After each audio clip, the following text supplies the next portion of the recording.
जबरदस्त में स्वागत है।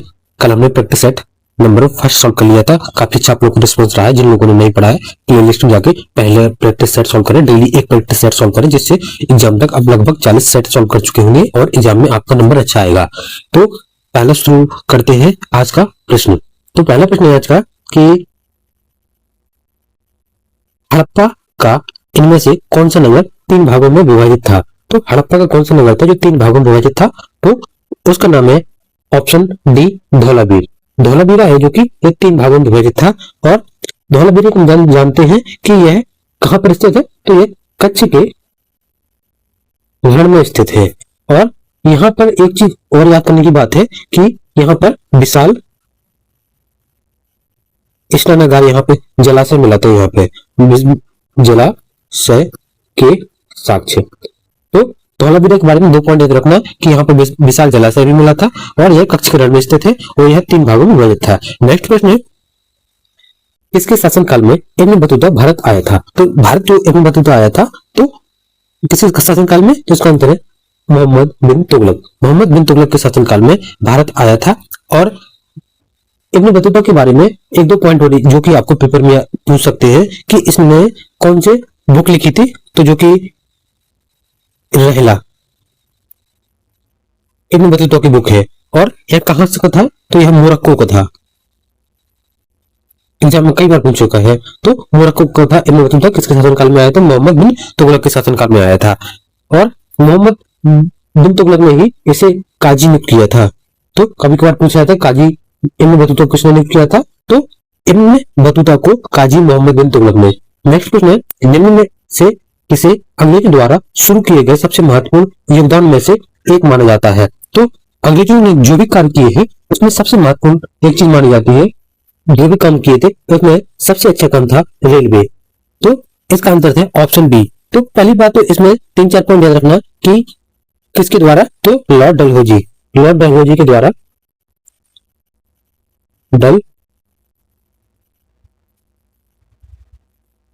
और इसके साथ साथ तो कितने किलोमीटर? तो 34 किलोमीटर रेलवे लाइन, जो कि कहां से? मुंबई से ठाणे 34 किलोमीटर की। और कब? अगर डेट पूछे तो 16 अप्रैल 1853 ईस्वी। तो 3-4 पॉइंट इसमें याद रखना। नेक्स्ट प्रश्न है कि सिपाही विद्रोह किस वर्ष हुआ था। वेरी वेरी इंपॉर्टेंट है। तो सिपाही विद्रोह तो उसको 1857 के जो युद्ध हुआ था, जो विद्रोह हुआ था उसे बोलते हैं सिपाही विद्रोह। तो इसके बारे में यह विद्रोह क्यों हुआ था अगर कारण पूछे तो यहाँ पर एक बंदूक आई थी जिसका नाम था कि चेंज करके, जिसका एनफील्ड राइफल। इसमें क्या था? गाय और सुअर की चर्बी के कारतूस, मतलब उसको मुंह से छीलना पड़ता था। तो इससे क्या हुआ था कि हिंदू और मुस्लिम के बीच दोनों लोग हिंदू और मुस्लिम दोनों लोग बढ़ गए थे और अंग्रेजों के खिलाफ विद्रोह हुआ था। नेक्स्ट प्रश्न है, भारतीय राष्ट्रीय कांग्रेस के अधिवेशन की सर्वप्रथम किस मुसलमान ने अध्यक्षता की थी। तो आंसर है इसकी अध्यक्षता की थी ऑप्शन डी बदरुद्दीन तैयबी। कब? तो 1887 के अधिवेशन में और मद्रास अधिवेशन।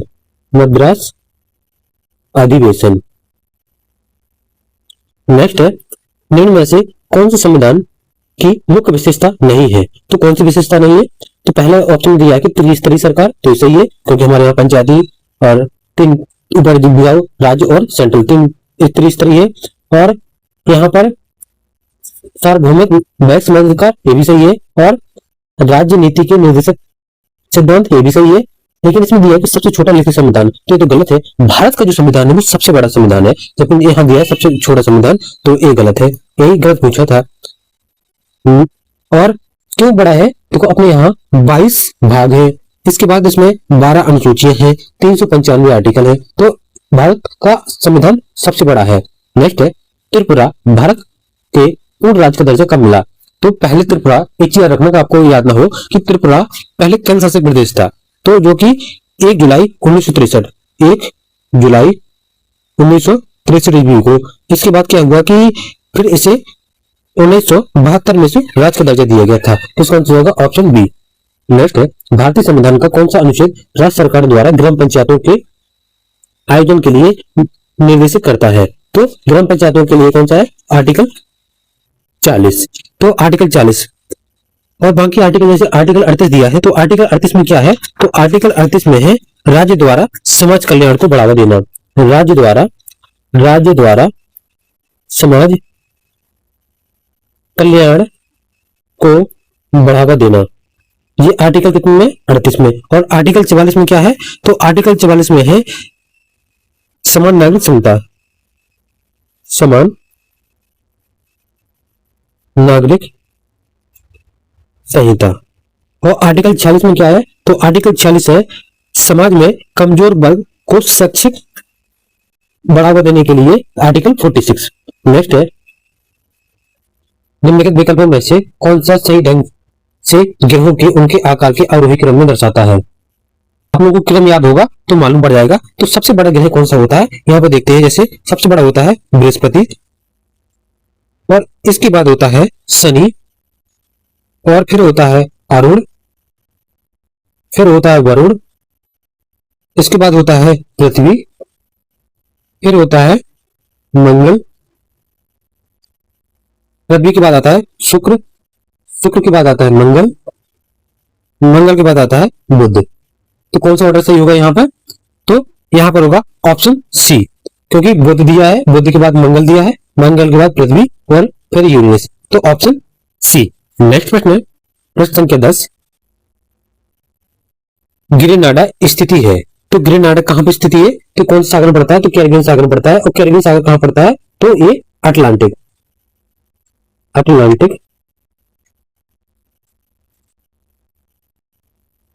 महासागर में।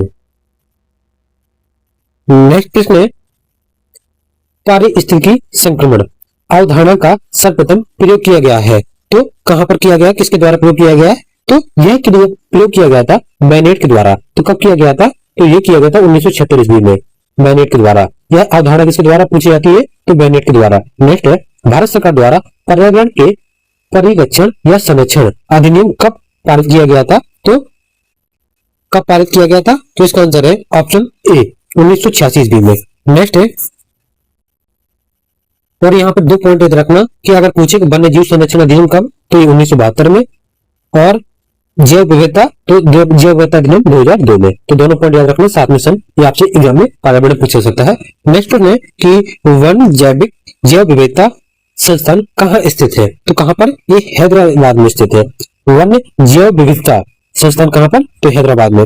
नेक्स्ट है निम्नलिखित में से कौन सा एक वायुमंडल में मीथेन उत्सर्जन का एक स्रोत है।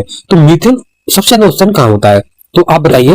तो पहले नंबर तो जो सबसे ज्यादा पूछा है इसमें, तो कहां पर, तो इसका आंसर है ऑप्शन डी आर्द्र भूमि, जो कि प्राकृतिक स्रोतों में आर्द्र भूमि में लगभग 76% मीथेन, कितनी 76% मीथेन उत्सर्जित करते हैं। जो भी आर्द्र भूमि होती है वहां पर 76% मीथेन यहीं से। नेक्स्ट में निम्न में से कौन सा उत्तर प्रदेश का उच्चतम बिंदु है, तो इसका आंसर है ऑप्शन बी अमसोत चोटी।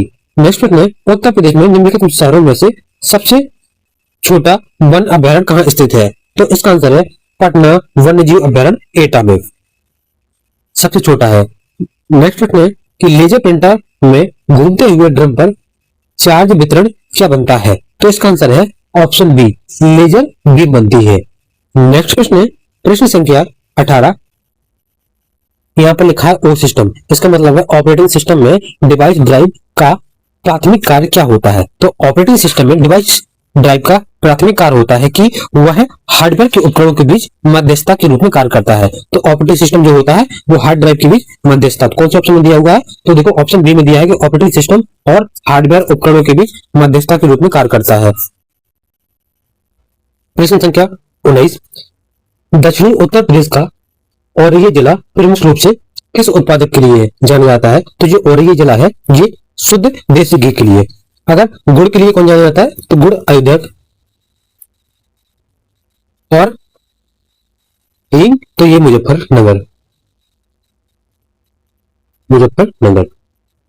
नेक्स्ट पॉइंट है कि उत्तर प्रदेश में सीमेंट फैक्ट्री कहां स्थित है, तो उत्तर प्रदेश में सीमेंट फैक्ट्री तो ये चुर्क और डालडा ये कहां पड़ता है, तो आप अगर स्थान पूछे तो सोनभद्र में। नेक्स्ट प्रश्न है उत्तर प्रदेश का कौन सा शहर चिकनकारी चिकनकारी साड़ियां नामक सुंदर कढ़ाई वाली साड़ियों के लिए प्रसिद्ध है। तो चिकनकारी साड़ियों के लिए क्या प्रसिद्ध है? तो ये लखनऊ। नेक्स्ट प्रश्न है कि उत्तर प्रदेश के किस जिले में हीरा का निष्कर्षण या प्राप्त किया जाता है? तो उत्तर प्रदेश में कहाँ हीरा प्राप्त किया जाता है? तो ये बुंदेलखंड में जगह पड़ती है जहां पर ये हीरा पाया जाता है। वो जगह है कौन से? बांदा। तो ऑप्शन ए। ये प्रश्न पूछ चुका है, पिछली बार जूनियर सेक्शन में आया था। तो नेक्स्ट प्रश्न है, अच्छा ललितपुर में क्या पाया जाता है? अगर ऑप्शन लिखे तो ललितपुर में यूरेनियम, और हमीरपुर में तो ये सेलकड़ी के लिए प्रसिद्ध है, सेलकड़ी। नेक्स्ट प्रश्न है कि इलाहाबाद अब प्रयागराज में 1857 के विद्रोह का नेतृत्व किसने किया था? तो किसने किया था? तो इसका आंसर है ऑप्शन बी। ये प्रश्न कल पूरा डिटेल से इस प्रश्न को करवाया गया था प्रैक्टिस सेट नंबर 1 में कि कहां से किसने अध्यक्षता की थी। तो इसमें आंसर है लियाकत अली ने यहां से विद्रोह में नेतृत्व किया था। रानी लक्ष्मीबाई ने झांसी से, और कुंवर सिंह अगर पूछे तो कहां से? ये बिहार से, और नाना साहब तो कानपुर। नेक्स्ट प्रश्न है कि निम्न में से कौन सा नेता भारत धर्म महामंडल 1902 से जुड़े थे? तो कौन जुड़े थे? तो आंसर है ऑप्शन ए, पंडित मदन मोहन मालवीय, जो कि भारत धर्म महामंडल से जुड़े थे। नेक्स्ट प्रश्न है, उत्तर प्रदेश में वैष्णववाद के संकादी संप्रदाय का संस्थापक कौन था? तो इसका आंसर है निम्बार्क। नेक्स्ट प्रश्न है, परमहंस योगानंद गिरी जिन्होंने पश्चिम में योग के ज्ञान का परिचय किया, इनका जन्म कहाँ हुआ था? तो इनका जन्म हुआ था 26 में, का आंसर है ऑप्शन सी, गोरखपुर में। तो कब अगर जन्म हुआ था? तो इसका जन्म पूछे तो 5 जनवरी 1853 ईस्वी। कहां पर? गोरखपुर में। तो उसको ऐसे याद रखना कि जो योगी जी गोरखपुर से, तो गोरखपुर से संबंधित है ये गोरखपुर। नेक्स्ट प्रश्न है, और इसकी पीडीएफ के लिए आपको टेलीग्राम ज्वाइन करना ना भूलो, वहां पर इसकी पीडीएफ मिल जाती है आपको। नेक्स्ट प्रश्न है, स्मारक 84 गुंबद उत्तर प्रदेश के किस जिले में पाया गया है? तो जो 84 गुंबद है ये उत्तर प्रदेश के कानपुर जिले में पाया गया है। नेक्स्ट प्रश्न है कि लखनऊ में स्थित बाल संग्रहालय जिसे बोलते हैं चिल्ड्रन म्यूजियम की स्थापना किस वर्ष हुई थी? तो इसका आंसर है ऑप्शन सी, 1957 ईस्वी में। नेक्स्ट प्रश्न है, हिंदू मुस्लिम एकता के प्रतीक 16 एक कुल उत्सव उत्तर प्रदेश में आयोजित किया जाता है, तो कहां पर? एक किया जाता है आगरा में। नेक्स्ट प्रश्न है, खाली जगह फैजाबाद के एक प्रमुख संगीतकार थे जिन्होंने शास्त्रीय संगीत में टप्पा शैली का विकास किया था, तो इसका आंसर है ऑप्शन ए, मुस्तरी बाई। और टप्पा शैली किससे संबंधित है? कहां से? तो ये फैजाबाद के एक प्रमुख संगीतकार थे जिन्होंने इसको टप्पा शैली विकसित की थी, जिनका नाम है मुस्तरी बाई। नेक्स्ट प्रश्न है, ब्रोकेड खाली जगह के लिए प्रसिद्ध है, तो ब्रोकेड किस लिए प्रसिद्ध है? तो इसका आंसर है ये कहां का? तो वाराणसी की एक प्रसिद्ध कलाकृति है ब्रोकेड। तो आपसे याद रखना ब्रोकेड कहां से? तो वाराणसी संबंधित है या यहाँ की प्रसिद्ध कलाकृति है। वेरी वेरी इंपोर्टेंट है, गोदान रचना कई बार पूछी जा चुकी है, तो किसकी है? मुंशी प्रेमचंद जी की है। अच्छा, इनकी एक दो रचना बताइए। तो इनकी एक दो रचना जैसे है, एक है रणभूमि जो कई बार एग्जाम पूछी गई है, और सेवा सदन, और प्रेमाश्रम। ये 3 रचनाओं साथ में रखना मुंशी प्रेमचंद जी की। नेक्स्ट प्रश्न है, उत्तर प्रदेश में साइबर अपराध मुख्यालय कहां स्थित है? तो 33 का आंसर हो जाएगा ऑप्शन बी, लखनऊ में। नेक्स्ट प्रश्न है, वर्ष 2011 में जनगणना के अनुसार ग्रामों की सर्वाधिक जनसंख्या किस राज्य में स्थित है? तो 34 में का आंसर हो जाएगा उत्तर प्रदेश में।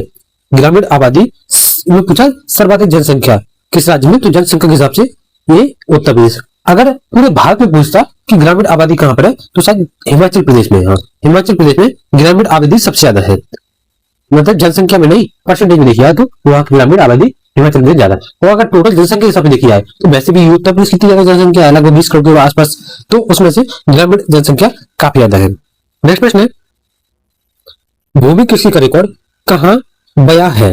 तो भूमि कृषि का रिकॉर्ड इस एक बुक जिसको बोलते हैं गिरदावरी में भूमि कृषि से संबंधित सब कुछ यहीं पर सब कुछ नोट किया जाता है। जैसे भूमि में खेती कौन सी की जा रही है, फसल की जानकारी और बुवाई की विवरण सभी है गिरदावरी में होता है। तो लेखपाल पेपर इसमें पूछ सकता है। नेक्स्ट प्रश्न है कि भारत में पंचायती राज व्यवस्था का शिल्पी किसे कहा जाता है? इसको कल विधिवत बताया गया था ऑर्डर से कि जितने भी पंचायती राज समितियां थी तो उनके बारे में सन बताया गया था, ऑर्डर बताया गया था, तो इसलिए बोलते हैं डेली क्लास करना ना भूले, डेली क्लास जरूर करें। तो इसका आंसर था पंचायती राज व्यवस्था का शिल्पी किसे बोले थे, तो ये बोला जाता बलवंत राय। तो ऑप्शन तो है नहीं है, तो ऑप्शन ई हो जाएगा। तो बलवंत राय मेहता, बलवंत राय मेहता समिति। और ये रख लें, ये त्रिस्तरीय पंचायत राज व्यवस्था थी और द्विस्तरीय कौन सी थी, तो वो अशोक।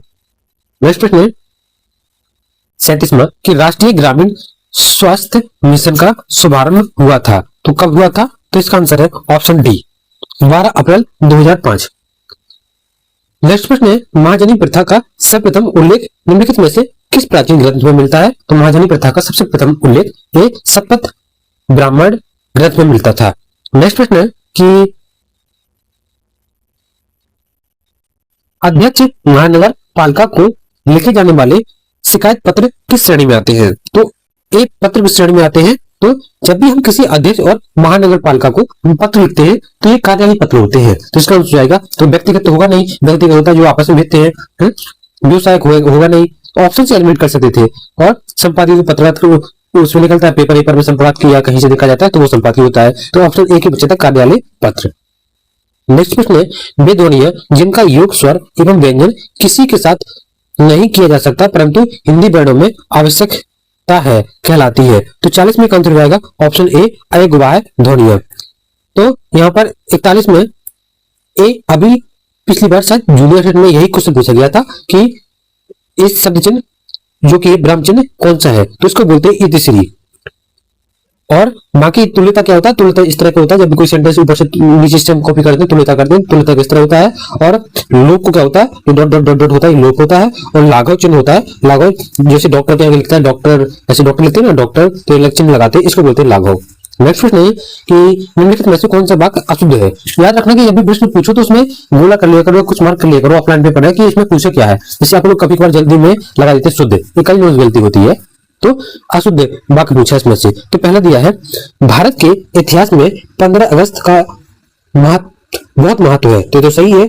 और रात उसका प्राण पखेरु उड़ गए, तो गलत है। रात उसके प्राण पखेरु, यहाँ पे होना चाहिए उसके, रात उसके प्राण पखेरु उड़ गए, यही गलत है इसमें। बाकी आज भी लाल बहादुर शास्त्री जी को याद किया जाता है, तो ये सही है। और क्या आप मेरे साथ चलेंगे, ये भी सही था, केवल एक गलत था, उसके रात उसके प्राण पखेरु उड़ गए ऐसा होना चाहिए। नेक्स्ट है जो विशेषण अपने विशेष की मात्रा या परिणाम के विषय में ज्ञान कराए उसे क्या कहते हैं, तो 43 में का आंसर है ऑप्शन सी परिमाण वाचक। नेक्स्ट है वह आई तो चिट्ठी मेरी चिट्ठी उसे दे देना, तो इसमें कौन सा काल है, तो इसका आंसर है संभाव्य वर्तमान काल। नेक्स्ट प्रश्न है किस विकल्प में सभी शब्द तद्भव है, तो देखो यहाँ पर ऑप्शन ए शुद्ध वैल्यू मालूम पड़ रहा है कि ये तत्समय, ये तो होगा नहीं। और इसमें जैसे ग्राहक, तो ये भी नहीं है। तो और सहज, तो ये सब देखो कुछ वर्ड ऐसे मालूम पड़ जाते हैं कि ये नहीं है। तो देखो ये तो सब तत्सम थे, बाकी देखो छकड़ा, काजल और खित, तो ये सभी तद्भव है। जो छकड़ा होता है तो इसका तत्सम क्या होता है अगर पूछे तो इसको बोलते हैं सकट, और काजल को बोलते हैं कज्जल, खेत को बोलते हैं क्षेत्र। नेक्स्ट प्रश्न है निम्नलिखित में से कौन सा सही विलोम युग्म के विकल्प में है, तो 46 में का आंसर हो जाएगा ऑप्शन डी आकुंचन का प्रसारण, इसमें यही सही है बाकी गलत है। देखो अल्पक का होता है बहुग और स्थावर का होता है जंगल, तो यहाँ पर ये ऑप्शन डी सही था बाकी गलत थे। नेक्स्ट प्रश्न है इस विकल्प में शब्द युग्म और अर्थभेद सही नहीं है, तो 47 में का आंसर है ऑप्शन डी, क्योंकि यहाँ पर अवलंब का मतलब होता है सहारा और अविलंब का होता है तुरंत, तो यहाँ पर दिया जबकि अदर और ब्लोगति, ये गलत है। बाकी देखो अनिल बहुत एग्जाम पूछा था, अनिल मतलब होता है हवा और अनिल मतलब आग, ऐसे रखना अनिल अनिल मतलब यहाँ पर कुछ नहीं है, मतलब हवा तो हो सकती है वहां पे, तो अनिल और अनिल आग। अंश मतलब हिस्सा और अंश मतलब कंधा, अपेक्षा मतलब आशा और निरादर। नेक्स्ट प्रश्न है पर्णकुटी का विग्रह होगा, तो पर्णकुटी का इसको विग्रह करेंगे तो हो जाएगा पर्ण से बनी कुटी, ऑप्शन ए। अगर इसमें पूछता कौन सा समास है तो इसमें तत्पुरुष समास है, क्या तत्पुरुष समास। नेक्स्ट प्रश्न है कि भोजपुरी भाषा उत्तर प्रदेश में किस भाग में प्रमुख रूप से प्रचलित है? तो भोजपुरी भाषा किस क्षेत्र में? तो यह है ऑप्शन बी, पूर्वी क्षेत्र, जो कि गोरखपुर बलिया साइड का है, वहां पर। नेक्स्ट प्रश्न है भारत में लोकप्रिय लोक नीति का निर्माण किया जाता है? तो 50 में का आंसर है ऑप्शन सरकार, सही है। नागरिक समान संगठन, ये भी सही है। निजी कंपनी, ये भी सही है। तो लोक नीति का निर्माण ये सभी लोग मिलकर, तो उपरोक्त सभी। नेक्स्ट प्रश्न है राष्ट्रीय सुरक्षा अभ्यास, राष्ट्रीय जो कि अभ्यास हुआ था उसका नाम है अभ्यास तकनीकी का उपयोग किया था, तो किसके लिए? तो इसका आंसर है यह मिसाइलों के परीक्षण के लिए एक हवाई लक्ष्य है, जो कि अभ्यास। नेक्स्ट प्रश्न है मोहम्मद गोरी किस वर्ष पृथ्वीराज तृतीय से पराजित हुआ था? उत्तरायण के 2 युद्ध हुए थे, तो आपको सन याद होना चाहिए कि एक हुआ था 1191, एक हुआ था 1192। पहले बारे में क्या हुआ था कि इसमें पहले बारे में मोहम्मद गोरी हार गया था और पृथ्वीराज तृतीय जीत गए थे, तो ऑप्शन हो जाएगा ऑप्शन बी। और जबकि जो कि 1192 में तरंग का द्वितीय युद्ध हुआ था, उसमें पृथ्वीराज तृतीय हार गए थे और मोहम्मद गोरी जीत गए थे। नेक्स्ट प्रश्न है बंगाल की खाड़ी में चक्रवात ज्यादातर किस माह में आते हैं? तो 53 का आंसर हो जाएगा ये अधिकतर चक्रवात जो कि अक्टूबर नवंबर के टाइम आते हैं। नेक्स्ट प्रश्न है एक्सेल में VLOOKUP फंक्शन का प्राथमिक कार्य क्या होता है? तो पहले नंबर तो आपको VLOOKUP का फुल फॉर्म याद होना चाहिए। तो VLOOKUP फुल फॉर्म, VLOOKUP का फुल फॉर्म होता है तो वर्टिकल लुकअप, यह एक एक्सेल फंक्शन है। तो कौन सा देखते हैं? तो ऑप्शन बी में दिया है कि किसी वैल्यू के लिए वर्टिकली खोज करना और निर्देशित कॉलम के संबंधित वैल्यू रिटर्न करना, तो ऑप्शन बी। नेक्स्ट प्रश्न है प्रश्न संख्या 55 कि MS वर्ड में कौन सी सुविधा आपको दस्तावेज के विभिन्न अनुभागों में फॉर्मेटिंग विशेषताओं जैसे फॉन्ट, रंग और रिक्तियां एक सेट को परिभाषित करने और लगातार लागू करने की अनुमति देता है? तो 55 का आंसर हो जाएगा ऑप्शन बी। देखो यहाँ पर हिंदी में लिखा है शैलियां, शैलियों को बोलते हैं यहाँ पर स्टाइल, याद रखना स्टाइल, तो आपको मालूम पड़ जाता है स्टाइल, ऑप्शन बी। तो स्टाइल पे जाके वहां से हम सभी फॉर्मेटिंग जैसे फॉन्ट का रंग और वहां पे किस फॉन्ट में करना है, इटैलिक करना भी करना है, सब कुछ ऐसे स्टाइल में जाके कर सकते हैं। नेक्स्ट प्रश्न है ईमेल अटैचमेंट भेजने के लिए निम्नलिखित में से कौन सा नवीनतम और सर्वोत्तम मानक है? तो 56 का आंसर है option B, sorry option A, MIME। जब भी हम देखो एक होता है कुछ प्रोटोकॉल याद रखना, जैसे POP होता है, एक होता है POP3, एक होता है simple mail transfer protocol SMTP, एक होता है MIME। तो यहाँ पर MIME जब भी कोई फाइल अटैचमेंट जैसे फोटो करना या डॉक्यूमेंट या कुछ इस तरह का भेजना, तो तब करते हैं हम MIME, तो हो जाएगा MIME। और MIME का फुल फॉर्म याद रखना कि मल्टीपर्पज इंटरनेट मेल एक्सटेंशन, तो फुल फॉर्म कई बार पूछ लिया जाता है, तो फुल फॉर्म साथ में याद रखना। नेक्स्ट प्रश्न है कि वर्ल्ड वाइड वेब को किस वर्ष सर्वप्रचलित किया गया था? तो वर्ल्ड वाइड वेब कब प्रचलित किया गया था? तो इसका आंसर है ऑप्शन बी, 1991 ईस्वी में। और अगर वैसे आपको ये तो यहाँ बोला कि सर्वप्रचलित मतलब जनता के लिए, सबके लिए खोल दिया गया था, तो वो 1991 में। लेकिन अगर पूछे कि यह बना कब था, तो यह बना था WWW वर्ल्ड वाइड वेब, ये बना था 1989 में बना था। और फिर कब सार्वजनिक के लिए खोल गया था? तो 1991 में। नेक्स्ट प्रश्न है NEGP की आर्किटेक्चर में कितनी परतें शामिल होती है? पहले नंबर तो आपको NEGP का फुल फॉर्म याद होना चाहिए, कहीं बता पाओगे तो, क्योंकि इसलिए इसका फुल फॉर्म होता है national e governance plan. National e governance plan की आर्किटेक्चर में कितनी परतें होती है? तो इसका आंसर है इसमें 3 परतें होती है, तो ऑप्शन ए। नेक्स्ट प्रश्न है कि जो क्रेडिट कार्ड में CBN का पूर्ण रूप होता है, कल बताया गया था CBB का फुल फॉर्म। अब तो आप लोग कमेंट करके बताइए किसको पता है कि CBB का फुल फॉर्म क्या होता है? किसका? CBB का। आज हम बताते हैं CBN। CBN का फुल फॉर्म होता है option B, card verification number. और यह CBB नंबर किस लिए प्रयुक्त होता है? तो यह सुरक्षा जो धोखाधड़ी के विरुद्ध काम करता है, इस CBN नंबर। नेक्स्ट प्रश्न है निम्न में से कौन सा एक मान्य मल्टीमीडिया संलेखन रूपक जिसे बोलते हैं अथॉर्टिंग मेटाफर नहीं है? तो इसका आंसर क्या हो जाएगा? Option D, automatic metaphor. Next प्रश्न है निम्न में से कौन सा संदेश की अखंडता और इंटीग्रिटी को सत्यापित करने के लिए प्रयुक्त की जाने वाली तकनीक को संदर्भित करता है? तो 61 का आंसर है option D, message digest. Next प्रश्न है शहरी जीवन और बुनियादी ढांचे को बेहतर बनाने के लिए भारत सरकार ने कौन सी पहल एआई, आर्टिफिशियल इंटेलिजेंस और इंटरनेट ऑफ थिंग्स और बिग डेटा जैसी प्रौद्योगिकियों का उपयोग करती है? तो इसका आंसर है 62 का option C, smart cities mission. Next प्रश्न है, निम्न में से कौन सा सेंसर मुख्य रूप से स्मार्टफोन में रोटेशन और कोडी बेग का पता लगाने के लिए उपयोग किया जाता है, जिससे गेमिंग और सर्वाधिक वास्तविकता, जिसे बोलते हैं एआर का फुल फॉर्म होता है ऑगमेंटेड रियलिटी, अनुप्रयोगों को बढ़ावा दिया जा सकता है? तो इसका आंसर है ऑप्शन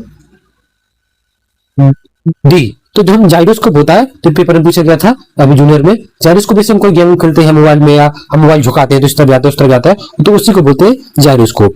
नेक्स्ट प्रश्न है, निम्न में से कौन सा रीड ओनली मेमोरी का प्रकार है?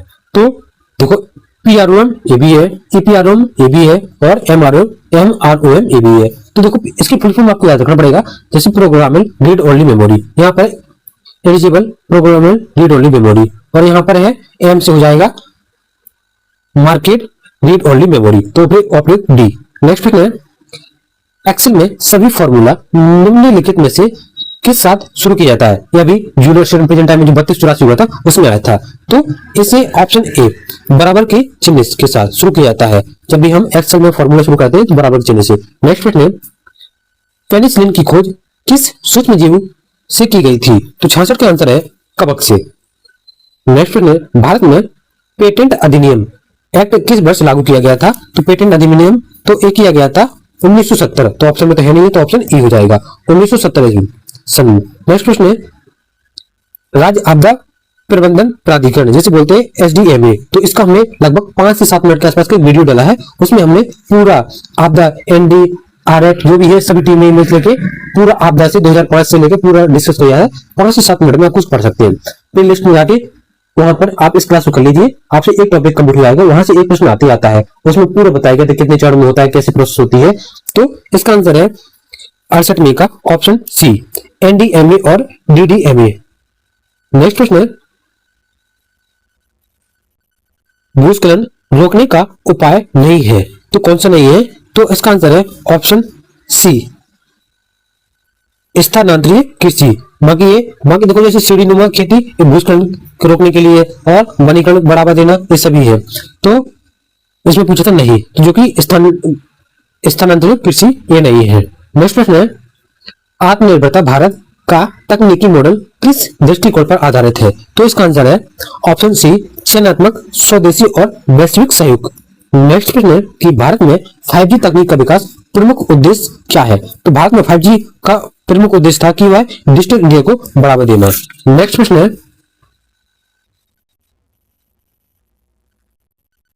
एम एक्शन सॉफ्टवेयर क्या है? तो यह क्या है? एम एक्शन सॉफ्टवेयर यह संपत्तियों की जियो टैगिंग करने वाला एप्लीकेशन है।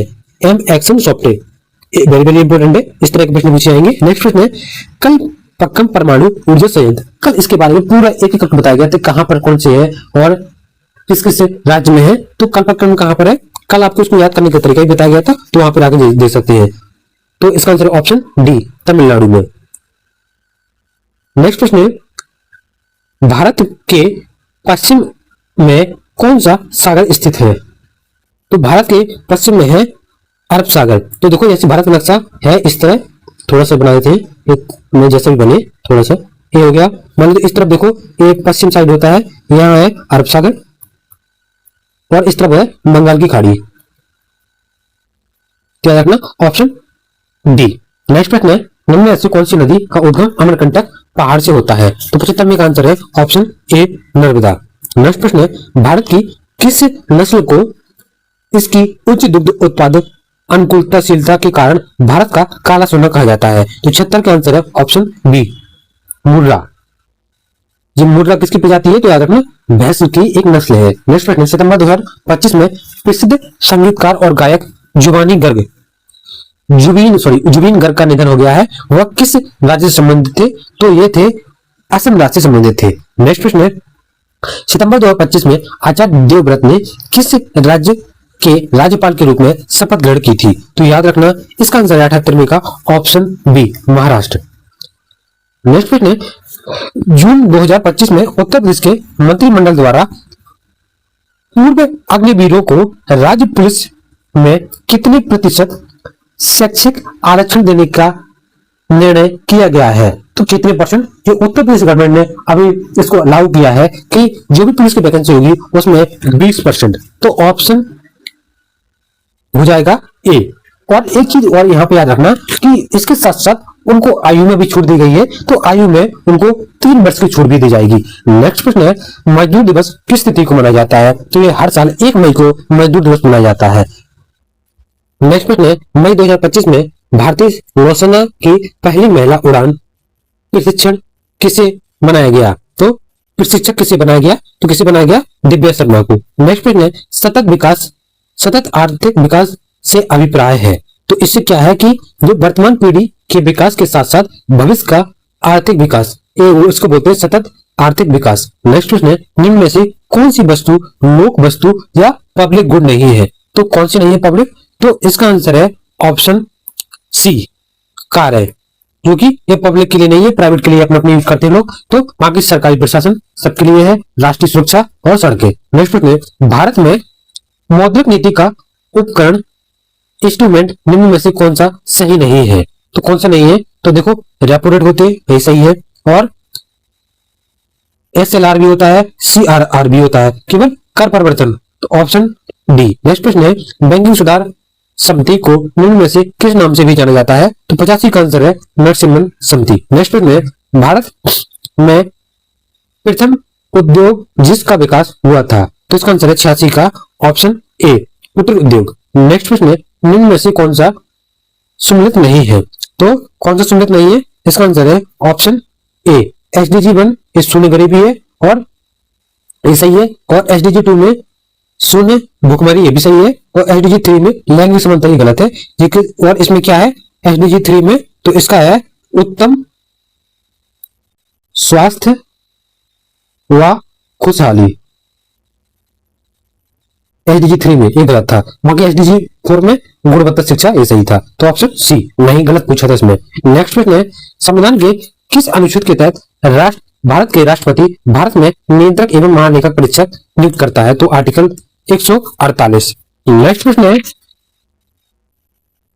89 मानक IoT आर्किटेक्चर में कितनी परतें होती है? तो इसमें 5 परतें होती है। नेक्स्ट प्रश्न है, वन डिस्ट्रिक्ट वन प्रोडक्ट योजना के तहत संदर्भित निम्न में से कौन सा युग्म गलत है? तो कौन सा गलत है?